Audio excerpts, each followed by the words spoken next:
Hello, everybody. Welcome to CWU channels. We're not live today, so I was going to say CWU Live. I'm with Martin Walsh, Deputy General Secretary. Hey, Martin, how you doing? Yeah, we're good, Chris. Hi, everyone. So good to have you with us both. I mean, you may or may not have seen the short note we put out earlier on to say that the live that was planned for tonight won't be taking place. That's because Martin and the officers are in negotiations from early tomorrow with Royal Mail on a range of issues, and we're going to update you about that. We've also got a plan to issue a brief to all of our representatives early next week, and then next Thursday at 5 o'clock will be in our usual weekly slot where Martin and Dave will give you the full update from those negotiations and hopefully some news on progress on some of those key issues. Martin, I want to talk to you about a few things today. A few of the issues that are coming up regularly from our members. But before I do that, I guess, it'd be good for you to let people know the parameters of the negotiations, what is going to be being discussed, timeframes, and your expectations really ahead of those talks. Yeah, so we're going into talks tomorrow, myself, Tony Bush and David Robinson, with the CEO and a couple of the IR team. And I think what we're trying to do tomorrow is set out how we're going to get the first step on equalisation. We're putting our proposal down and also the career path, which will get to full equalisation. We're also going to be discussing a range of other issues, the incentive scheme, how we improve sick pay, how we address overtime rates, also new ways of working, a range of things, including the reset. Royal Mail obviously want to discuss the USO, and we've had some initial discussions again yesterday on that. And today, Tony Bush and his team are agreeing a number of options for the pilot units ahead of peak to support them. And these include additional people into the office, support around the heavy and light option rather than the ODM. So there'll be something coming out in the next 48 hours on that issue to the pilot units to make sure we address them ahead of peak. Thanks, Martin. So I want to break down a few issues with you if I can. We're not going to be here for hours and hours because obviously I know you've got those negotiations. And as I said at the start of the show, you will be back with Dave next Thursday. But new entrants, I want to take that one on if I can. You touched on there and said that, you'll be putting forward the union's proposal and working through that, how we get to that first step and then the full pathway. There will be thousands of our members going, well, we had an agreement. That should have been done in September, and I should now be in receipt of the first step and should be well on my way to the full pathway. You asked me to join the union. I did join the union, and I feel let down. So that group, and then you've got perhaps an even more desperate group, which we're seeing, of people who are literally having to leave the company because they cannot afford to be on the rate of pay of a new entrant. So how do you answer that question, I guess? I suppose it's challenging. You got to look at Royal Mail's finances. They made a profit of £12 million. We've got a pay deal which in year one is over 300 million. And if you then look at, we've stopped the introduction of the ODM model, which they wanted to introduce it all through from July to peak, where every unit would have been deployed by now. And of course, the USO is the only cost saving both Royal Mail and EP have. And they're thinking if they move on new entrants without us agreeing USO, there's an extra cost and burden on that. We're going to make sure we equalise new entrants. We got a presentation the week before last where there's 27,000 new entrants left since 2022. 50% of all new entrants leave within the first year, and it's shocking. Royal Mail at that meeting suggested it was seniority, which was the problem, which is pie in the sky stuff. We are determined to address it, but this isn't an easy discussion because to equalise everyone in one go, it's another £164 million. So it's how we do it. And can we do it as quickly as possible? making sure those new entrants who have got the longest service get equalised quicker. They don't have to do another couple of years to get equalised. They get equalised. Our ambition is after 3 years. So the first batch of new entrants will start getting equalised if under our proposal 1st of December 2025. So, I mean, thanks for the update. I guess listening to that, one question which I've seen from the members would be, much of what you've said there about the company's financial position is known long-term information. Why did we then ask members to vote yes in the pay deal and say we would deliver equalisation in September when, seeming what you're saying, that might have always been difficult? I think in the pay deal, Chris, we were meant to conclude a USO deal by July the 18th, or the aim was to conclude it. At that point, we didn't support the ODM. The feedback from the pilots was overwhelming that it couldn't be deployed in another 1,250 units. So that is a massive change to where Royal Mail believed they were going to get upwards of £300 million. And Ofcom thought that as well. In fact, Ofcom thought it was more than 300 million. And that's why it's been postponed until the new year. And we still haven't yet reached an agreement on the deployment or what is going to be deployed in ODM. So I think what we're saying is, yes, that has massively changed. We are still determined to get a first step and the career path. But, we're facing a company which is going to lose money next year again. And obviously, they are being rifled by unfair competition. The levelling up playing field where you got people like you got Amazon, you got all of these self-employed bogus drivers are taking all the parcels, like they're doing them much cheaper than Royal Mail.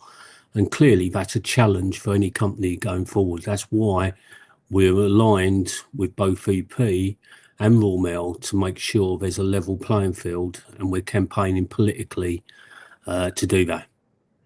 Really difficult set of circumstances. I guess the nub of the thing here, if I'm a new entrant, is, am I going to get my terms and conditions equalised?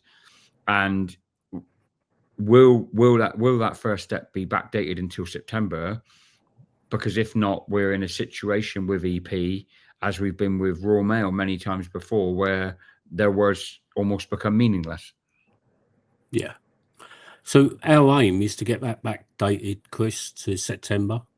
And there's other things for new entrants, like, which obviously is important to them. The contract they've currently got is what we would call a martini contract. They can work any place, anytime, anywhere. We want to change that contract to the same as all the legacy people to give them protection. They're not allowed to do scheduled attendance. They should be freed up to do scheduled attendance. They're not allowed to be workplace coaches, etc. They should be freed up to do that. We also believe when a legacy person leaves, the next most senior new entrant in the unit should become equalised at that point, because it doesn't cost Royal Mail significantly more. And there's a number of other things like the nest scheme. When they join a pension scheme, which is a nest scheme, which is an inferior scheme. The employee actually pays more than the employer into that scheme, and it's not transferable, so it's wasted money. So all of those things, we're looking at doing something on the first step. The second step is linked to the USO, where we want to get them a reduction in the working week, which, if you look at their basic pay, because a new entrant is based on 40 hours, albeit the vast majority of new entrants don't come in on 40 hours, but the rate of pay is based on 40 hours, and whereas legacy is on 37 hours, the hourly rate is significantly different. I think it's £1.17 different nationally. And our determination is to equalise that hourly rate so they get the same as the national legacy people by the end of March next year. And they would have equalised their national rate on that. That's our aim, that's our ambition. to do that. And then obviously the next stage is how do we get the supplement into basically the new entrants. And we're determined to do that. So we've got a plan to do that, but this isn't going to be done overnight. And what we've got to make sure is we do this as quickly as possible, and we allow those people who've done the longest service, new entrants. There's 146 who will be coming up to 3 years come December, and they should at that point get equalised. Thanks, Martin. We've covered that subject in some depth there, and we'll return to that, hopefully with a good update from you from the negotiations in a week or so's time when we sit down with Dave and yourself. Other issues that I've seen a lot of commentary on, and again, to the members going, why haven't you asked this? Why haven't you asked that? We will have an hour with Martin and Dave. This is just a short stop-off interview, if you like. But I've seen things around overtime rates, SA rates, around the incentive scheme, all again, like with the new entrants, part of an agreement, part of an agreed timeline that as of yet, sick pay haven't come to fruition. So your take on some of those issues? Look, we're discussing a range of things, reducing agency, for example. We're in talks at the moment where we've got all the data on agency, and we can convert every agency who've been in more than 13 weeks. There's already a lot of good news stories out there where part-timers have got the opportunity now to become full-time. Transferees we're looking at into those places, and we're also looking at agency conversions. So we've got determination to reduce agency. In terms of overtime and SA, that is very much linked to a reduction in agency. It costs a lot more to employ agency, and what we should be doing is using some of that money to improve overtime and SA. The fact that overtime now is so low is mainly because we prioritise basic pay, but we also reduced the working week. I first came in the job on 43 hours. We're now at 37 hours. And of course, whilst your hourly rate goes up when you reduce basically your hours, overtime and SA don't. And we've seen obviously reductions in the working week. What we've now got to do is improve the overtime rate, and we're determined to do that within the talks. In terms of the incentive scheme, again, we're in discussions to introduce a pilot on the incentive scheme from January next year in a number of offices, including mail centres, and we're in talks with the company around what method is going to be done. And we want to make it as easy as possible to receive a bonus. And we also want, and we believe it's right, that the manager also has the same bonus.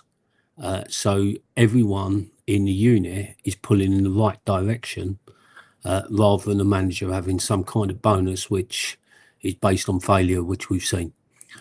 In terms of sick pay, I think there's an issue here on sick pay. We want to improve sick pay, but the number of new entrants which are in the business now, they don't receive sick pay for the first 12 months. And what actually happens now is we're seeing some areas where they're below 5.5, and we want to make sure we improve their SSP, so their statutory sick pay, so it doesn't count to a second absence. But obviously there's a lot more which are over that 5.5, and that's because since the pandemic, we know across industries sick leave has gone up. So we're in talks of how we can deploy improved sick pay, but again, this is all down to difficult choices here. For every 1% increase on sick, it costs the business 30 million. So we're negotiating how we can move this on without obviously then meaning sick pay rises, and of course that puts obviously the company under stress, and it puts our ability to get pay and equalisation higher up the agenda.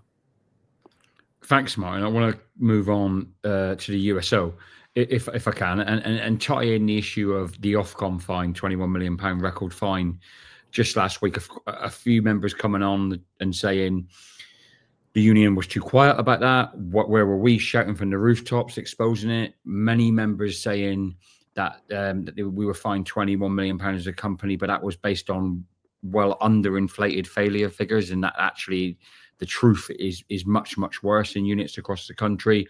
People saying that this is a deliberate destruction of the letters service. Royal Mail are trying still to get to be just another gig economy parcel employer. So your response to, I guess, first of all, if I can ask you to come back, your response to on the Ofcom fine and what that means for everybody right now.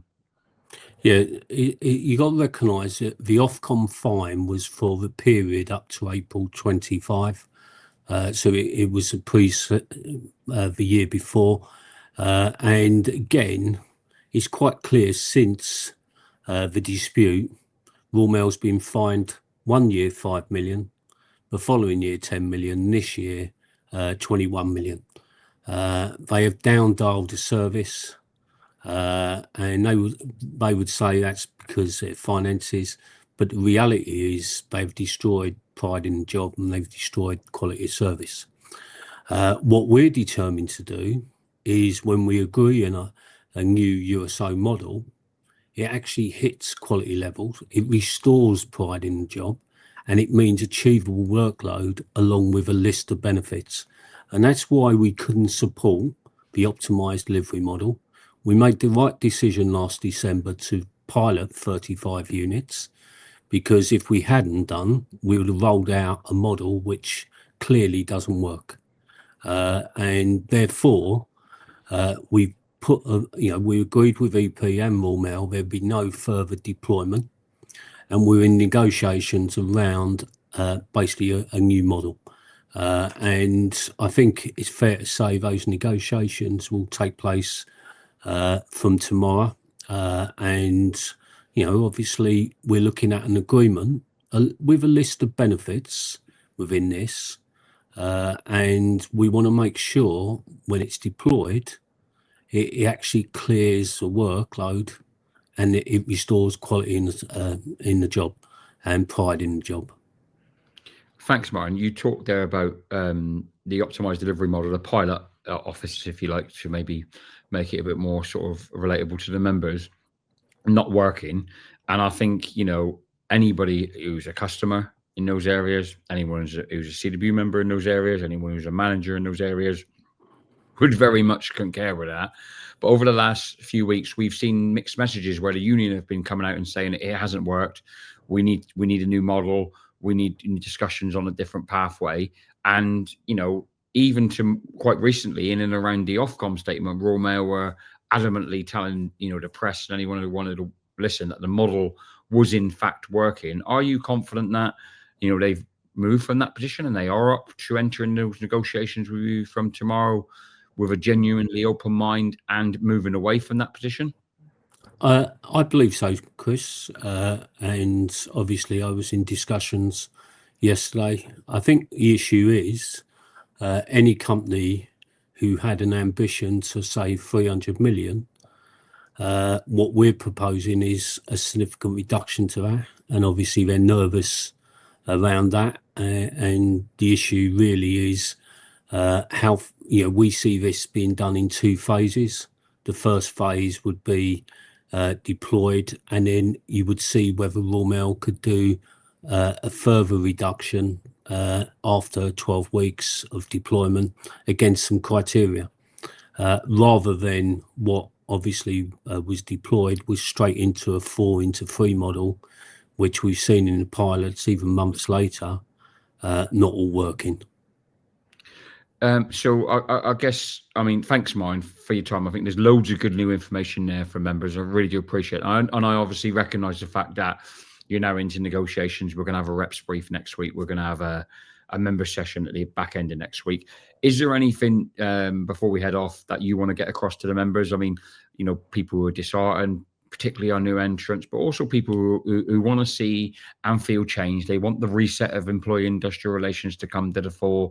They want to move on from the era of, essentially, I got off, I want to just tell you one little thing. I went to Exeter last week I was on a day's leave, actually. I was watching Plymouth lose to Exeter City, sadly. But I got off the train and I was walking up through the city centre and bumped straight into a postie, Darren, who happened to be our local rep there, and we had a great chat. And Darren was clearly like a fantastic guy and a CWU stalwart, but he was clearly disheartened as well, and was like, you know, I don't know what to tell people. I don't know how to keep them behind the union. I don't know how to keep them going. What would your message to people like Darren and our loyal members and reps be? I've been in the union for over 40 years. These are some of the most difficult circumstances I've ever dealt with, and we're determined to restore the pride in the job by agreeing what will work for a USO model, by introducing a new incentive scheme, by equalising new entrants and improving the reset. And we want members to join that sort of our support and say that's what they want. We want them go out to meet the members, the public. We are determined to change this business around to make sure it works for our members and make sure it works obviously for the company, because we want to keep good jobs. But these are difficult talks, and I've seen it often on social media. All you need to do is get pay rise, get equalisation. You're against a company where they've made £12 million more profit. Companies who make £12 million profit don't survive in the long term. We've got to make sure we deliver something which works, and that includes equalisation. We're determined to do that, and we're determined to introduce a model which works for USO. Thank you, Martin. I appreciate your time, mate. Thanks for the update. Good luck in the negotiations, and I look forward to sitting down in some more detail with you and Dave next week. But thank you for your time today. And members watching, Martin's giving you loads of good information there. Make sure you digest it. Make sure you share it around the workplace. Local reps, make sure you're doing the same if you've got the opportunity to do so. And everybody just signpost again. Next Thursday, 5 p.m, tune in. Dave Ward, General Secretary, Martin Walsh, Deputy General Secretary, Postal, giving you a full update from all those negotiations. And we'll catch you later on, everybody.